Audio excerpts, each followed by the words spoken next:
Продолжай поиск.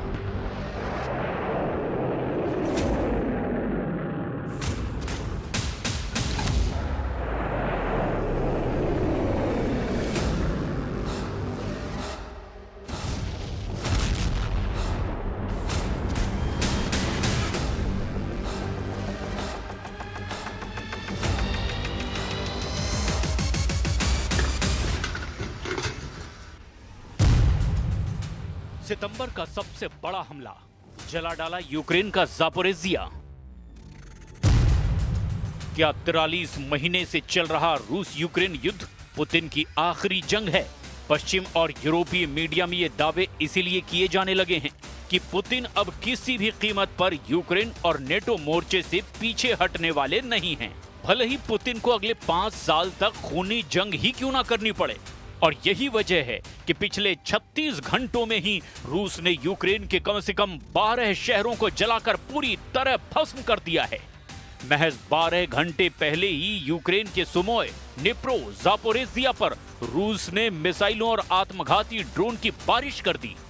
सितंबर के महीने में अब तक रूसी सेना यूक्रेन पर 4000 से ज्यादा हवाई हमले कर चुका है।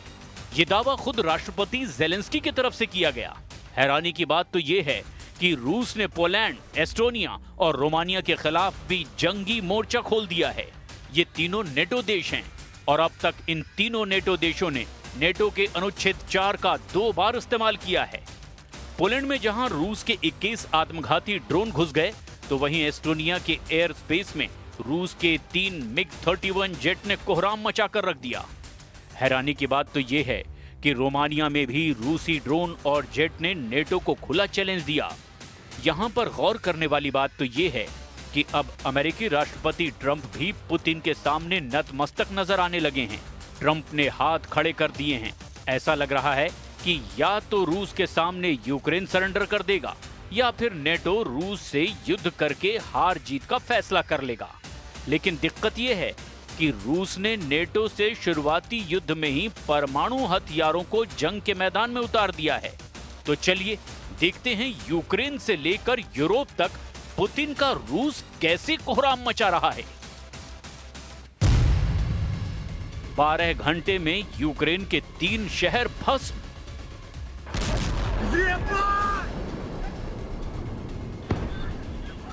पिछले 2 हफ्ते से देखा जा रहा है कि यूक्रेनी सेना रूस के तेल डिपो और ऑयल रिफाइनरीज पर दनादन धमाके कर रही है। रूस की तेल रिफाइनरियों से उठता धुआं और आग की लपटों को पूरी दुनिया देख रही है।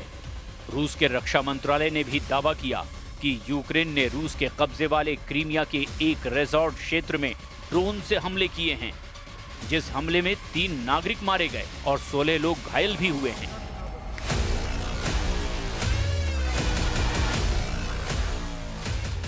तो इधर ज़ेलेंस्की भी डंके की चोट पर रूस को जबरदस्त नुकसान पहुंचाने का लगातार दावा कर रहे हैं। नेटो के कमांडर भी रूस पर यूक्रेन के हमलों को लेकर बड़े बड़े दावे करने में जुटे हुए हैं। लेकिन पिछले 36 घंटे में ही रूसी सेना ने यूक्रेन के शहरों को जलाना शुरू कर दिया है। पुतिन के तूफानी हमले से ज़ेलेंस्की की चीखें निकलने लगी हैं। जरा देखिए यूक्रेन के निप्रो, सुमे और ज़ापोरिज़िया का रूस हमलों में आखिर हाल क्या हो गया है। निप्रो में रूस के हवाई हमलों से कोहराम मचा हुआ है। यूक्रेनी सेना का दावा है कि निप्रो पर कई क्रूज मिसाइलों से हमले किए गए हैं। वहीं कुछ रिपोर्ट्स में दावा किया गया है कि रूसी बैलिस्टिक मिसाइलों ने निप्रो को बुरी तरह से तबाह कर दिया है। जो तस्वीरें सामने आई है, जिसे एक चश्मदीद ने अपने मोबाइल वीडियो कैमरे से ही रिकॉर्ड किया है, जिसमें निप्रो शहर में एक मिसाइल से जोरदार धमाका होते हुए साफ देखा जा सकता है। वहीं यूक्रेन के सुमे शहर पर भी ड्रोन और मिसाइल हमलों से भारी तबाही हुई है। सुमे पर पिछले 4 महीने में रूस के हवाई हमले तेज हो गए हैं। हैरानी की बात तो यह है कि नेटो के एयर डिफेंस सिस्टम भी अब सुमे में फेल साबित हो रहे हैं। सुमे यूक्रेन के लिए रणनीतिक तौर पर बेहद अहम है और यही वजह है कि रूस पूर्वी यूक्रेन के इस शहर पर अंधाधुंध हमले कर रहा है। वहीं रूसी सेना ने यूक्रेन के ज़ापोरिज़िया शहर पर इतने बड़े घातक हमले किए हैं कि यूक्रेन की हालत खराब हो गई है। रूसी सैनिकों ने 100 से ज्यादा ड्रोन और लगभग 150 ग्लाइड बम ज़ापोरिज़िया शहर पर दाग दिए हैं। राष्ट्रपति व्लादिमीर ज़ेलेंस्की ने दावा किया कि रूस ने सितंबर का सबसे भीषण हमला कर दिया है।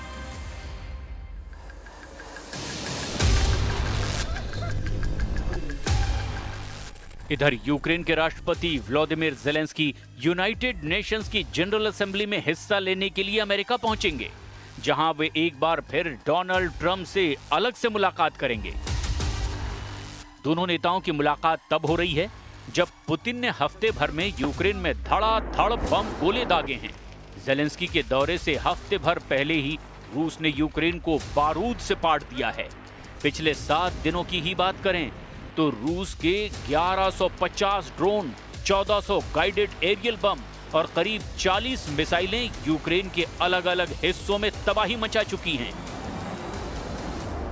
इनमें से एक हमले में रूस ने रात भर में ही यूक्रेन पर 580 ड्रोन और 40 मिसाइलें दाग दी, जो रूस के कुछ सबसे बड़े हमलों में से एक हैं। इससे यूक्रेन की राजधानी से लेकर अलग अलग हिस्सों में भी भारी तबाही मची हुई है। ऐसे में ज़ेलेंस्की को समझ ही नहीं आ रहा कि यूक्रेन को बचाने के लिए नेटो खुलकर जंग क्यों नहीं कर रहा है। Соприкосновение свыше 700 тысяч человек находится. Поэтому среди этих людей надо выбирать. Надо выбирать тех, которые хотят и склонны именно к такому виду деятельности. Вот, я не говорю, что... रूस ने फूंक डाले यूक्रेन के 9 शहर। रूस के खूंखार तेवरों को देखकर न सिर्फ पोलैंड की हालत खराब है, अब तो एस्टोनिया भी रूसी जेट की कार्रवाई से घबरा गया है। इस खबर को हम आपको पूरे विस्तार से दिखाएंगे, लेकिन जरा ये देख लीजिए कि सितंबर का महीना यूक्रेन के 9 शहरों पर कितना भारी पड़ चुका है, जहां रूस ने यूक्रेन के अलग अलग इलाकों पर बेतहाशा हवाई हमले किए हैं। ये हमले ऐसे वक्त में हो रहे हैं जब यूक्रेनी सेना रूस के तेल रिफाइनरी को अपने ड्रोन हमलों से तबाह करने में जुटी है। रूसी सेना ने तड़के यूक्रेन के अलग अलग इलाकों में मिसाइल और ड्रोन हमले किए। यूक्रेनी अधिकारियों के मुताबिक इस हमले में कम से कम 3 लोगों की मौत हो गई, जबकि दर्जनों लोगों के घायल होने का दावा किया गया। रूस के इस ताजा हमले पर यूक्रेनी राष्ट्रपति व्लादिमीर ज़ेलेंस्की का दावा है कि रूस के हमले यूक्रेन के 9 अलग अलग स्थानों पर हुए हैं, जिनमें Dnipropetrovsk, Mykolaiv, Chernihiv, Zaporizhzhia, Poltava, Kyiv, Odesa, Sumy और खार्किव भी शामिल है। यूक्रेनी राष्ट्रपति ज़ेलेंस्की के मुताबिक ये हमले नागरिक इलाकों में किए गए हैं। यूक्रेन के डनिप्रो शहर में भी एक बहुमंजिला इमारत पर रूस ने क्लस्टर बम से हमला किया, जिससे भारी नुकसान वहां हुआ है। इसके अलावा कीव इलाके के बुचा, बेरेस्पिल और ओबुखिव में भी बड़े हमले हुए हैं, जिनमें कई घरों और गाड़ियों को नुकसान पहुंचा है। यूक्रेन का दावा है कि पश्चिमी लीव क्षेत्र में 2 रूसी क्रूज मिसाइलों को मार गिराया गया। यूक्रेन का यहां तक दावा है कि उसने रूस के 552 ड्रोन और 31 मिसाइलों को हवा में ही तबाह कर डाला। यूक्रेनी एयरफोर्स के मुताबिक रूस ने कुल 619 मिसाइलें और ड्रोन लॉन्च किए, जिनमें 579 ड्रोन, 8 बैलिस्टिक और 32 क्रूज मिसाइलें शामिल थीं। यूक्रेन ने इनमें से 552 ड्रोन, 2 बैलिस्टिक और 29 क्रूज मिसाइलों को नष्ट कर दिया। इसके साथ ही यूक्रेनी वायुसेना ने बताया कि इस दौरान पश्चिमी देशों से मिले F-16 लड़ाकू विमानों ने रूसी क्रूज मिसाइलों को रोकने में अहम भूमिका निभाई और ये साबित किया कि पश्चिमी हथियार युद्ध में जबरदस्त कारगर साबित हो रहे हैं। В Северске, на Александро-Калиновском направлении бои идут в непосредственной близости от Константиновки. Наши подразделения вошли в Клещеевку, рядом с Константиновкой. Продолжается уничтожение противника, заблокированного южнее Клебанбыкского водохранилища. सितंबर में रूस का 3 फ्रंट वॉर। रूस यूक्रेन जंग में अभी तक रूस ही बाजी मारता नजर आ रहा है। पोलैंड रूस का दूसरा ऐसा टारगेट है जिसे लेकर नेटो हाई अलर्ट पर है। नेटो देश फ्रांस, ब्रिटेन और जर्मनी हर हाल में रूस को तबाह करना चाहते हैं। लेकिन दिक्कत यह है कि रूस की कमजोर नब्ज नेटो को मिल ही नहीं पा रही है और रूस की सैन्य ताकत पर 3.5 साल से ज्यादा की जंग में कोई असर भी नहीं पड़ा है। सबसे ज्यादा चैलेंज नेटो देश एस्टोनिया को रूस से मिला है और उसके इलाके में रूस के MiG-31 विमानों ने घुस करके नेटो की नींद उड़ा दी है। जरा रूस के 3 फ्रंट वॉर को इस एनिमेशन से समझिए। रूसी सेना इस वक्त यूक्रेन के साथ साथ नेटो देश पोलैंड और एस्टोनिया को टारगेट पर ले चुकी है। जो आंकड़े सितंबर के महीने में आए उसके मुताबिक रूसी सेना अब तक 4000 से ज्यादा हवाई हमले यूक्रेन पर कर चुकी है, जबकि पोलैंड में रूस के 21 आत्मघाती ड्रोनों के फटने से कोहराम मचा हुआ है। खुद ट्रंप कह चुके हैं कि पोलैंड में रूस के ड्रोनों का घुसना बेहद खतरनाक कदम है। इसके साथ ही रूस का सबसे नया टारगेट नेटो देश एस्टोनिया बन गया है, जिसके एयर स्पेस में रूस के MiG-31 जेट विमानों ने घुस करके अमेरिका तक खलबली मचा दी है। यानी रूस इस वक्त एक साथ 3 मोर्चों पर जंग करने को मचल रहा है और राष्ट्रपति ट्रंप अब पुतिन पर बुरी तरह से भड़के हुए हैं और रूस की इस सैन्य कार्रवाई को रूस के लिए ही बेहद घातक बता रहे हैं। Russian jets entered Estonia's airspace today for 12 minutes. Do you see that as a threat to NATO? Well, I'm going to have to look at it. They're going to be briefing me in a short while, so I'll let you know about it tonight or tomorrow. Estonia में रूसी लड़ाकू जेटों के हवाई क्षेत्र में घुसने की घटना ने अंतर्राष्ट्रीय तनाव को और ज्यादा बढ़ा दिया है। रूस के 3 MiG-31 लड़ाकू जेट ने एस्टोनिया के हवाई क्षेत्र में 12 मिनट तक गदर मचाया। इस दौरान नेटो ने अपने F-35 लड़ाकू जेट भेज दिए। हालांकि नेटो की इस प्रतिक्रिया की तुलना 2015 में तुर्की के जवाब से की जा रही है, जब तुर्की ने अपने हवाई क्षेत्र के उल्लंघन के 17 सेकंड के अंदर ही रूसी सुखोई 24 जेट को मार गिराया था। यूरोपीय संघ ने भी इस घटना पर कड़ी प्रतिक्रिया व्यक्त की है और रूस के खिलाफ 19वें प्रतिबंध को मंजूरी देने की तैयारी कर रहा है।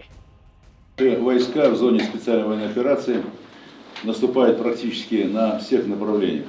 При этом наиболее упорные бои развернулись на красноармейском направлении, где противник любыми способами, не считаясь потерями, стремится остановить наше наступление и перехватить инициативу. Для этого командование ВСУ в район Красноармейска перебросил наиболее боеспособные и подготовленные подразделения в ущерб другим направлениям, на которых наше наступление развивается. अब ऐसे हालात में आप अंदाजा लगा सकते हैं कि रूस को काबू करना यूक्रेन के साथ साथ यूरोप और नेटो को कितना भारी पड़ता जा रहा है। अब देखना यह होगा कि नेटो रूस से सीधी जंग की हिम्मत जुटा पाता है या फिर नहीं।